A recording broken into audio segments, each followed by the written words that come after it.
ప్రపంచంలో ఎప్పుడూ కని విని ఎరగని రాబరీ జరిగింది.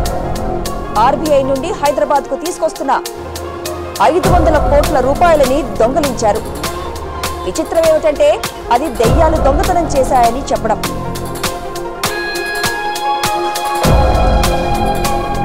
మన ఇంటి మీద ఐటీ రైడ్ జరగబోతున్నాడు సార్. ఐటీ వాళ్ళు రైడ్ చేయడానికి వచ్చారు. డబ్బు మొత్తం స్కిప్ అయిపోయింది. మొన్న ముసలోడు పోయాడు కదా, అదే రోజు 100 కోట్లు పోయి. 100 కోట్లు అంటే ఈగ బాహుబలి లాంటి సినిమా తీయచ్చు కదా బావా. కులకర్ణి, అనుకున్నంత పని చేసావు. అసలు ఆ రోజు రాత్రి ఏం జరిగింది? ఏదో మిస్ చేశాను. డబ్బులు ఏమైపోయాయి? ఏం మాట్లాడుతున్నావురా? ఈ 500 virus చల్లవా? The game starts now. ఒక వారం రోజుల్లో వాళ్ళ అయ్యకు పైసలు చూపించకపోతే సువర్ణ నాకు దక్కదరా. ఆ డబ్బులో సగం అమౌంట్ నా ఇంటికి చేరాలి. డబ్బులైతే మీ దగ్గరే ఉన్నాయని నాకు తెలుసు.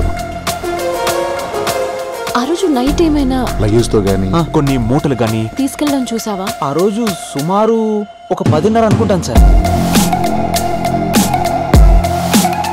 ఆ 100 crores వేస్ట్ పేపర్సేగా. 100 కోట్లు ఎత్తుకెళ్ళి పోలీసులు దొరకకుండా తిరిగే తెలివున్నోడికి 100 కోట్లు మార్చే తెలివి ఉండదంటారా సార్? ఇది కరెక్టే కదా.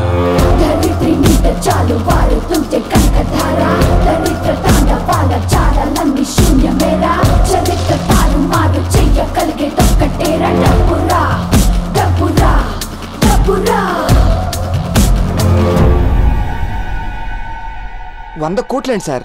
నేను పుట్టాక 10 లక్షలు కూడా చూడలేదు సార్.